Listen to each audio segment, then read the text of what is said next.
Patient के साथ आया हूँ। आपको दिखाने वाला हूँ कि माइल्ड स्कोलियोसिस क्या होता है, स्कोलियोसिस की वजह से पेशेंट को क्या प्रॉब्लम आती है और उसकी वजह से पेशेंट को कितनी ज़्यादा तकलीफ होती है। स्कोलियोसिस मतलब होता है रीढ़ की हड्डी में टेढ़ापन। दो टाइप का स्कोलियोसिस होता है, एक फंक्शनल, एक आइडियोपैथिक। एक बचपन से है और एक बाद में होता है पोस्चर खराब होने की वजह से, और एक बचपन से हो जाता है। जो बचपन से स्कोलियोसिस होता है उसको हम नहीं ठीक कर सकते हैं, कुछ सुधार जरूर आ सकता है पेशेंट के सिम्टम्स में।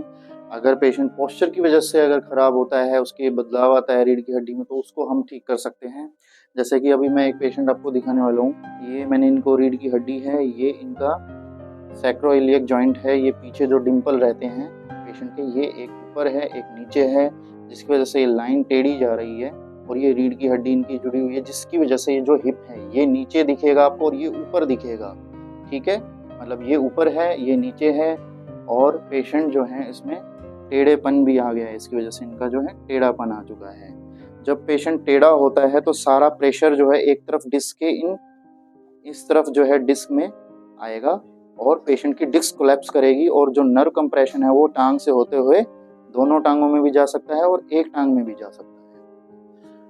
तो इस तरीके से जब पेशेंट को प्रॉब्लम होती है तो पेशेंट ठीक से चल नहीं पाता, खड़े नहीं रह पाता, ज़्यादा देर बैठ नहीं पाता और सो भी नहीं पाता। तो पेशेंट का जो अलाइनमेंट ख़राब हुआ है, हम इसके ऊपर काम करते हैं और अलाइनमेंट को अभी पेशेंट जो हम ऊपर देखते हैं ठीक करके कि क्या कुछ रिजल्ट मिलता है। तो एक बार इस वीडियो के बाद मिलते हैं।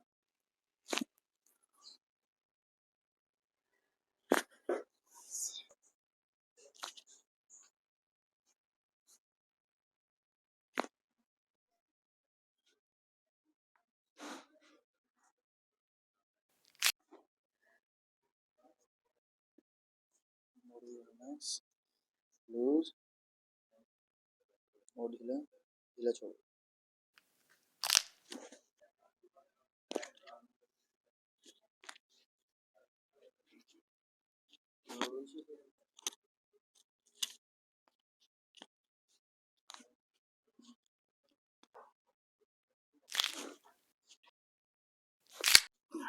सतीश जी से जानते हैं कि अभी उनको क्या रिजल्ट मिला है। हमारी तरफ से ट्रीटमेंट कंप्लीट हो चुका है।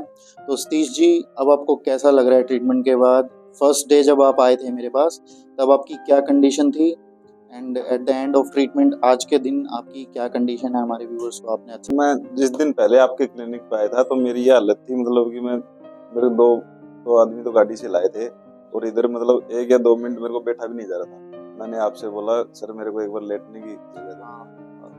तो उसके बाद 3 या 4 सेशन में ही मतलब मैं ऐसा हो गया था, पूरा घूम फिर सकता था, अपने सारे रेगुलर काम कर सकता था। और आज तो ऐसा है, मतलब मैं कम से कम 5 किलोमीटर सुबह भाग करके आता हूँ और आपने बताई थी एक्सरसाइज कर लेता हूँ आराम से। मेरी डेली दिनचर्या में आराम से कर सकता हूँ। आपने मेरे आने से पहले कोई ट्रीटमेंट लिया था कि नहीं लिया था?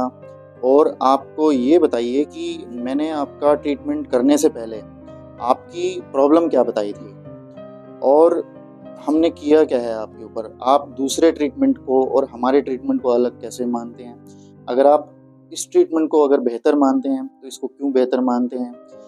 हम आपके ऊपर टेम्परेरी काम कर रहे हैं या परमानेंट काम कर रहे हैं? तो आपको बताना है कि आपको कैसा लगा इसकी एक्सपीरियंस। सर मेरे ये स्पोर्ट्स इंजरी हुई थी, तो मैं एक स्पोर्ट्समैन हूँ, तो मैंने इससे पहले गुड़गांव, जयपुर और बरेली तीनों जगह मेरा ट्रीटमेंट लिया, लेकिन डॉक्टरों ने मेरे को मेडिसिन की सलाह दी, मेडिसिन लो, लेकिन उसके मेरे कुछ रिलीफ हुआ नहीं।